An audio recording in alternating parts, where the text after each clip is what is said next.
Cricket खिलाड़ियों को लेकर विरोध दर्ज कराया है।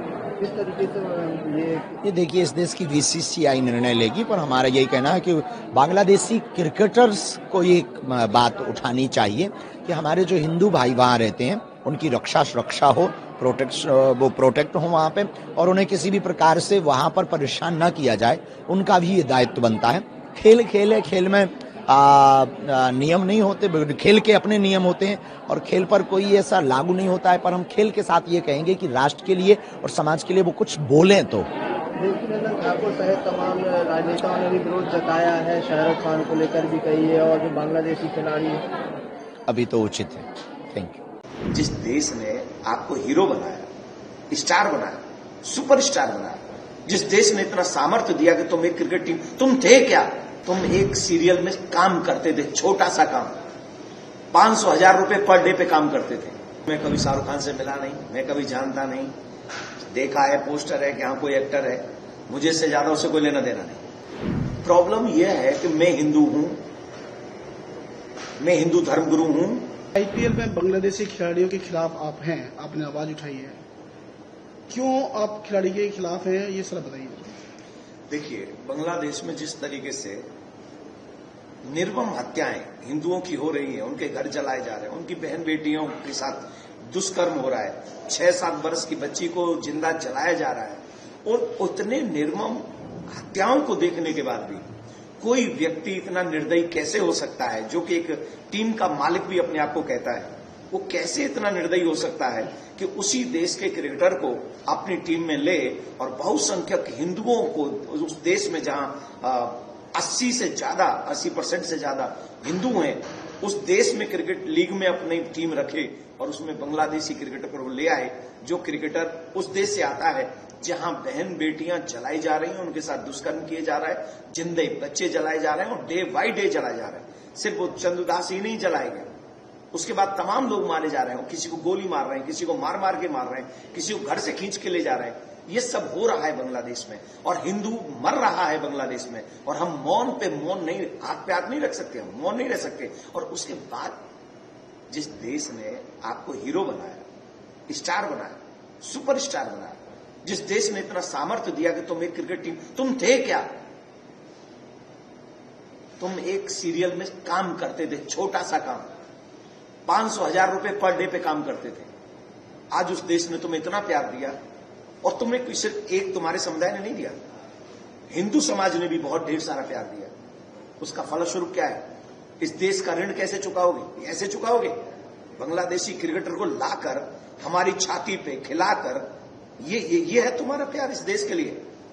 तो हम यही कहेंगे, केकेआर का मैनेजमेंट, उनके बॉस ये समझे और उस क्रिकेटर को बाहर करें। 9 करोड़ 20 लाख रुपया जो उस क्रिकेटर को दे रहे हैं, वो पैसा, अगर जो बच्चे हिंदू वहां मारे जा रहे हैं, वही पैसा एज ए क्षमा, सॉरी फील करते हुए उनके रिश्तेदार अगर हिंदुस्तान में हैं, तो उनके हिंदुस्तान में उन क्रिकेटर उन हिंदू बच्चों को देने चाहिए, जिससे कम से कम ये पता लग सके कि हाँ, इनकी संवेदना हम हिंदुओं के साथ में है। सर, आपके इस विरोध से जो जाहिर हो रहा है वो रहा कि आप शाहरुख खान को टारगेट कर रहे हैं। आप बीसीसीआई से क्यों नहीं बात करते हैं? आप शाहरुख खान को ही, केकेआर को क्यों टारगेट करते हैं? पहली बात तो मैं कभी शाहरुख खान से मिला नहीं, मैं कभी जानता नहीं, देखा है पोस्टर है कि हाँ कोई एक्टर है, मुझे इससे ज्यादा उसे कोई लेना देना नहीं। मैं अपने फील्ड में रहता हूं, मैं अपना काम करता हूं, मैं फिल्म नहीं देखता, मैं ऐसे काम नहीं करता जिससे दुनिया के चरित्र खराब हो, ठीक है? तो उससे तो मेरा कोई पर्सनल दोस्त, जाति दुश्मनी तो है नहीं, मेरा उससे कोई प्रॉब्लम ही नहीं। प्रॉब्लम यह है कि मैं हिंदू हूं, मैं हिंदू धर्मगुरु हूं, और हिंदू मारे जा रहे हैं, बेटियां मारी जा रही हैं, उनकी अस्मिता लूटी जा रही है, वो बच्चे मारे जा रहे हैं बांग्लादेश में, और आप बांग्लादेश के क्रिकेटर को ले आए। इससे पहले तो मुझे उससे कोई प्रॉब्लम नहीं, आप क्यों ले आए भाई? आपने अपनी टीम में क्यों रखा? इतना बड़ा पैसा दे रहे हैं, अगर उस पैसे का 1% भी उस जगह चला गया जहां इससे एक हिंदू मर गया, क्या केकेआर मैनेजमेंट ये लिख के देगा कि उसका जिम्मेदार हम है? हमें भी उसकी सजा मिलनी चाहिए, हमें भी मर्डर की लिस्ट में लिखना चाहिए, हमारा नाम आना चाहिए। लिख के देगा? नहीं देगा ना। तो इजी आपके लिए वे है, रास्ता है कि आप यहां से उसको निकालिए, कहिए आई एम सॉरी, हम आपको टीम में नहीं रख सकते, आपका विरोध हमारे देश में हो रहा है, और हो रहा है। उस क्रिकेटर का ही नहीं हो रहा। मैंने तो कहा है हिंदुस्तानियों से, सनातनियों से, एक भी बांग्लादेशी को अपने यहां पर काम मत दो, चाहे वो कोई भी हो, उन सबको अपने यहां से निकाल दो। मैंने सबके लिए बोला। सर सवाल ये है कि आपने बांग्लादेश खिलाड़ियों के खिलाफ आवाज उठाई है, जो आपने वो आवाज बीसीसीआई से भी कहा है या सरकार से भी कहा है, या आपने सिर्फ एक आईपीएल की जो टीम मैनेजमेंट है केकेआर को टारगेट कर रही है उनसे ही कहा है? सर मैंने सबसे पहले जब मुंबई में मैं कथा कर रहा था तो मैंने बीसीसीआई से भी कहा है, सरकार से भी मैंने निवेदन किया है कि भैया कोई भी बांग्लादेशी क्रिकेटर आईपीएल में नहीं खेलना चाहिए। आईपीएल बना किसके लिए था? आईपीएल बना था सनातनियों को प्रमोट करने के लिए, हिंदुस्तानियों को प्रमोट करने के लिए। आईपीएल इसलिए नहीं बना था विदेशियों को पैसा देने के लिए, बांग्लादेशियों को पैसा देने के लिए, आतंकवाद में सम्मिलित हो जाने के लिए पैसा चला जाए, इसके लिए नहीं बना था आईपीएल। तो मैं सीधी सी बात कह रहा हूं कि चलो वो बीसीसीआई ले आए, खरीदा तो आपने, और भी तो 7 टीमें हैं, उन्होंने तो किसी ने नहीं खरीदा, आपने क्यों खरीदा? जैसे कोरोना काल में पाकिस्तान को तो हेल्प चली गई थी उन महानुभाव की, हिंदुस्तान में कोई हेल्प नहीं हुई, वैसे ही बांग्लादेशी क्रिकेटर को और किसी ने तो नहीं खरीदा, पर ये महानुभाव का प्यार जाग गया वहां के लिए। क्यों जागा? क्यों जागा? इस देश के और देशवासियों के लिए आपकी कोई निष्ठा नहीं है क्या? खाओगे यहां का, दोगे वहां पे? This is not good. Sir RJD की तरफ से कहा जा रहा है कि खेल और कला को राजनीति से दूर रखना चाहिए। मैं आरजेडी से निवेदन करूंगा, क्या यही बात तब बोली जा सकती है जब राजनीति में इलेक्शन चल रहा हो कि हिंदू हमें वोट न दे? कोई भी पार्टी, आई एम सॉरी मैं एक पार्टी का नाम ले गया, किसी भी पार्टी को क्या ये कहेंगे कि इलेक्शन टाइम चल रहा है तो भैया नहीं हम वोट से हमको हिंदू दूर रहो? कहेंगे? जब वोट डले तो सब हिंदू चाहिए, और जब हिंदू मरे तो तब क्रिकेट को दूर करो, इनमें मत रखो, संगीतज्ञों को दूर रखो, इनसे मतलब इनको इन्वॉल्व मत करो। ये क्या है? ये हमको तो कई बार ऐसा लगता है कि हमको ना बाहरी लोगों से ज्यादा प्रॉब्लम मुश्किल कम है, अपने ही लोग नहीं समझते, अपने लोगों के साथ नहीं खड़े होते। 6 वर्ष की बच्ची जिंदा जल रही है, ये दिख नहीं रहा हम सबको? क्या उससे भी ऊपर हमारी पार्टी है? उससे भी ऊपर क्रिकेटर है?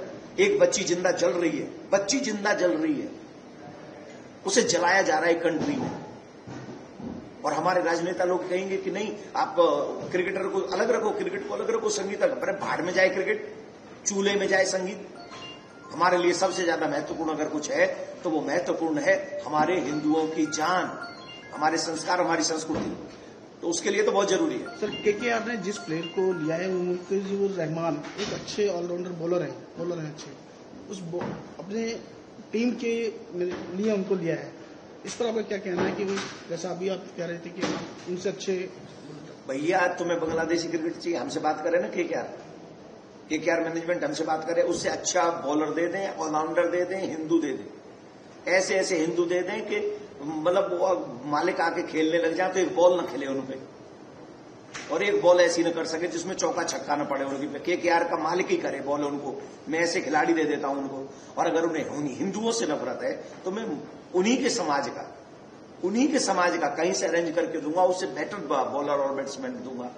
हिंदुस्तान का लो ना, वो पैसा हिंदुस्तान को दो ना, हिंदुस्तान को पैसा दो, और आपको देना चाहिए। सर आपके विरोध के बाद भी अगर आपकी बात नहीं मानी जाती है, उस खिलाड़ी को खिलाया जाता है, तब आप क्या करेंगे?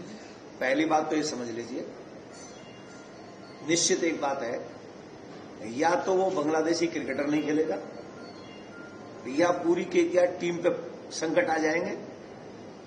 और इसके बाद एक और बात बता रहा हूं अब आपको, ये पिछले 3 दिन से मेरे दिल में बहुत दर्द हो रहा है, अब मैं इनको दिखाऊंगा। तुम तो सिर्फ एक टीम के मालिक हो ना, वेट एंड वॉच। अब आपको दिखाऊंगा कि सनातन कहते किसको है। सनातनी सिर्फ माला ही करना नहीं जानते, सनातनी सिर्फ तिलक करना ही नहीं जानते। वेट एंड वॉच, आपको दिखाऊंगा कि सनातनी क्रिकेट भी खेल सकते हैं, और तुमसे अच्छी खेल सकते हैं, तुम्हारे खिलाड़ियों से अच्छी खेल सकते हैं। तो आप वेट करिए। मेरा तो निवेदन यह है कि राजी से मान जाएं, और एक क्रिकेटर को निकाल के अगर आप इस देश के द्वेष से क्रोध से बच सकते हैं तो बचें, यही मेरी एडवाइस है। सर, आप अपनी इस अपील के अंदर और किसी को भी शामिल करना चाहते हैं, राजनीति से अपील करना चाहते हैं? और मैं पूरे देश के सनातनियों से निवेदन करना चाहता हूं, जो भी मुझे इस समय सुन रहे हैं, देश के जितने भी सच्चे देशभक्त हैं, जिनको बांग्लादेश में मर रहे हिंदुओं के साथ संवेदना है, और मैं तो उनसे भी निवेदन करूंगा जिनका कॉन्टैक्ट केकेआर के मैनेजमेंट और बॉसों के साथ में है, वो उसे कहें कि जितना जल्दी हो सके बांग्लादेशी क्रिकेटर को निकाल दो। वो नहीं खेलेगा आईपीएल, बिल्कुल नहीं खेलेगा आईपीएल, ये निश्चित है, कंफर्म है। इसके लिए हमें सड़क पे उतरना पड़े तो हम सड़क पे भी उतरेंगे, ये समझ लीजिए, ठीक है ना। तो वो निकाल दें, सारे हिंदू लिखें सोशल मीडिया पे, जितने भी हैं, जितने चैनल हैं, ईमानदारी से इसका विरोध करें कि, और नहीं तो जो नहीं करेगा मैं समझूंगा कि वो हिंदू बांग्लादेश में जो मर रहा है उनसे उनको दुख नहीं। सर, आज से नववर्ष 2026 की शुरुआत हुई है, आज पहला दिन है, नया साल है, क्या कुछ मैसेज देना आप चाहते हैं और किन को देना चाहते हैं नए वर्ष पे? सबसे पहले तो ये अंग्रेजी कैलेंडर है, लेकिन हमें समाज के साथ, देश के विश्व के साथ चलना है, तो इसलिए सभी सनातनियों से बहुत बहुत शुभकामना। 2026 आपके लिए मंगलमय हो, इतनी मंगलमय हो कि जो आप ड्रीम देख रहे हैं वो आप कंप्लीट हो और आप अपने शिखर तक पहुंचे, ये आप सबके लिए प्रार्थना है। लेकिन एक और चीज मैं आपको कह दूं कि आने वाले समय के लिए अपने बच्चों को शस्त्र और शास्त्र दोनों का ज्ञान दें। नव वर्ष में आपके बच्चे अपनी सुरक्षा करने में निपुण होने चाहिए, और जो इस देश के विरुद्ध और इनकी भावनाओं के विरुद्ध अपना मन बनाए बैठे हैं, इसी देश में रहकर बांग्लादेशी क्रिकेटर लेके आ रहे हैं, उनसे एक ही निवेदन है, 2026 हीरो भी बना सकता है और नहीं सुधरे तो जीरो भी बना सकता है। समय है, किसी को छोड़ता नहीं है। जय हिंद। शाहरुख खान को ऐसा नहीं करना चाहिए। शाहरुख खान ने ये देख रहे हैं कि यहाँ पे भारत के किस प्रकार से आक्रोश है बांग्लादेश के प्रति, ये उसको खरीद रहे हैं, उसे प्लेयर को ले रहे हैं, ये तो गलत बात है, नहीं होना चाहिए। मैच न होने देना ठीक है, राष्ट्रभक्ति का परिचय है, हमारे बांग्लादेश में लोग मारे जा रहे, कोई कैसे होने देगा। और शाहरुख खान को ऐसा नहीं करना चाहिए। शाहरुख खान ने ये देख रहे हैं कि यहाँ पे भारत के किस प्रकार से आक्रोश है बांग्लादेश के प्रति, बांग्लादेश में हिंदू मारे जा रहे हैं, और वहाँ पे निश्चित रूप से बांग्लादेश के खिलाफ, वहाँ के आतंकियों के खिलाफ कार्रवाई होनी चाहिए। और उस परिस्थिति में ये उसको खरीद रहे हैं, उसे प्लेयर को ले रहे हैं, ये तो गलत बात है, नहीं होना चाहिए, इनको तत्काल वापस लेना। लेकिन इसी के साथ और भी कहना चाहते हैं कि भारत सरकार द्वारा 2024, 25, 26 और काफी समय से 120 करोड़ रुपया आर्थिक अनुदान दिए जाते हैं बांग्लादेश को, जो पिछली बार भी दिया गया, इस बार भी दिया गया, और हर साल दिए जा रहे हैं। तो आखिर भारत सरकार क्यों नहीं रोक रही है भाई? 120 करोड़ रुपए आखिर बांग्लादेश को वित्तीय सहायता किस लिए दिया जा रहा है? क्या इसी आतंकवाद करने के लिए, क्या हिंदुओं को मारने के लिए दिया जा रहा है? तो इसलिए मेरा ये मानना है भारत सरकार भी तत्काल इस चीज को, फंड को रोके, और किसी भी जो वो बना है कि इंसानियत का एक वो बना है कि इंसानियत के नाम पे वहाँ पे जो दिया जाता है, उस सभी चीजों को रोके जाना चाहिए, बहुत पहले से रोके जाना चाहिए। आज एक दिन से हिंदू नहीं मारे जा रहे हैं, तो इसलिए बहुत समय से मारे जाते हैं, और कहीं न कहीं भारत सरकार को इस पे स्टैंड लेना चाहिए। भारत सरकार का कोई भी बड़े माननीय प्रधानमंत्री जी को भी मैं कहना चाहता हूँ, आज तक एक शब्द हिंदुओं के समर्थन में कुछ नहीं बोल रहे हैं, तो आखिर कर क्या रहे हैं? और ऊपर से 120 करोड़ रुपया सरकारें दे रही है, हर साल बांग्लादेश को दे रही है, तो किस लिए दे रही है भाई? है? तो इसलिए शाहरुख गलत है, भारत सरकार भी गलत है, इस बात को समझे, और उस मौत के जिम्मेदार सभी हैं। तो अभी भी समय है। ऑपरेशन सिंदूर अगर पाकिस्तान के खिलाफ हुआ, तो दूसरा ऑपरेशन सिंदूर बांग्लादेश के खिलाफ करने की आवश्यकता है। मैं बात हिंदुओं की रक्षा के लिए कर रहा हूं। आप किसी को, अपने हत्यारों को, आप एक व्यक्ति है कि प्लेयर खरीद रहा है, दूसरी सरकारें यहाँ की है जो हिंदुओं ने जिसको चुना। मोहन भागवत जी को इस पे बोलना चाहिए कि 120 करोड़ रुपया सालाना बांग्लादेश को क्यों दिया जा रहा है, उस फंड को क्यों नहीं रोका जा रहा सार्वजनिक रूप से घोषणा करके। अभी कितने वित्तीय सहायता, रसद सामग्री बांग्लादेश को भेजा जाता है भारत से, आखिर किस लिए भेजा जा रहा है भाई? हमारा ही नमक खा के, और ये नमक हराम हमारे हिंदुओं को मार रहा है, टुच्चा सा देश है। तो इसलिए एक बार आर्मी को अगर तो माननीय प्रधानमंत्री जी वो कर दे, 2 मिनट में सबक सिखा दे बांग्लादेश को, वहां पे जो जिहादी आतंकी मानसिकता के लोग हैं। तो सवाल इस बात का है कि हिंदू खुद ही परेशान है, ये हो क्या रहा है भाई? तो इसलिए हमें लगता है सरकार की भी जिम्मेदारी बनती है कि कड़े एक्शन लीजिए। एक इजराइल है, अपने नागरिक, एक नागरिक फंस जाता है उसके लिए सबको चेड़ी चोटी लगा देता है। ये कुछ नागरिकों के हमास के लोगों ने अपहरण किया, आज देख लो पूरी गाजा पट्टी को खत्म कर दिया, पूरा फिलिस्तीन को बर्बाद कर दिया। उसे सबक लेना चाहिए। तो इसलिए हमें लगता है हमारे हिंदू मारे जा रहे हैं वहां पे, और हम वहां पे आर्थिक सहयोग कर रहे हैं बांग्लादेश को। तो ये शर्मनाक है ना। अब जो भारत सरकार करे तो वो ठीक, शाहरुख खान कर दे तो गलत। अरे भाई गलत तो गलत दोनों है, दोनों गलत है ना। सरकार को भी पहले सख्ती करना चाहिए, और सरकार आज कह दे कि भाई बांग्लादेश से हमारा पूरी तरह संबंध खत्म, और दुश्मन देश है ना, हमारे हिंदू मारे जा रहे हैं और आप उसको पैसे दे रहे हो आर्थिक, और शाहरुख खान दे दे तो बस बवाल मचाओ। ऐसा नहीं होता है, तुम करो तो पुण्य हो गया, दूसरा करे तो पाप करे। पाप होता है चाहे कोई भी करे। इसलिए वहां की हिंदुओं की रक्षा होनी चाहिए। भारत सरकार को कड़े एक्शन लेकर के हर संबंध तोड़ने चाहिए बांग्लादेश के खिलाफ। शाहरुख खान को के क्या जिद बनी हुई है कि वो मुस्तफिजुर रहमान को जो है बाहर नहीं कर रहे हैं। दुनिया में उन्होंने सुर्खियां और कामयाबी हासिल की है हमारे भारत से, तो वो इतनी कुर्बानी नहीं दे सकते। मुस्तफिजुर रहमान को यहाँ से ठुकरा देना चाहिए। देखिए, बांग्लादेश से जो अल्पसंख्यकों के साथ में जालिमाना रवैया और इंसानियत का कत्ल करने वाली वारदातें सामने आई, वो पूरी दुनिया ने देखी। अब आकर जिस तरह से शाहरुख खान की कंपनी KKR ने बांग्लादेश के मुस्तफिजुर रहमान तेज गेंदबाज को जिस तरह से 9.5 करोड़ में खरीदा है, और वहीं फिर हमारे भारत के हिंदू धर्मगुरु कथावाचक देवकीनंदन ठाकुर साहब, दूर बीजेपी विधायक संगीत सोम साहब का गुस्सा जो है फूटा है, और देश से बाहर करने की भी मांग की गई है। तो ऐसे में शाहरुख खान को क्या जिद बनी हुई है कि वो मुस्तफिजुर रहमान को जो है बाहर नहीं कर रहे हैं, जबकि देश के लिए उन्हें इतना सम्मान होना चाहिए कि जिस तरह से उन्होंने प्रतिष्ठा भारत से कमाई है, पूरी दुनिया में उन्होंने सुर्खियां और कामयाबी हासिल की है हमारे भारत से, तो वो इतनी कुर्बानी नहीं दे सकते। क्या वो चाहते हैं कि इस पे और ज्यादा विरोध होना चाहिए? तो मेरी भी मांग यही है कि शाहरुख खान को इस पे अमल करना चाहिए और मुस्तफिजुर रहमान को यहाँ से ठुकरा देना चाहिए।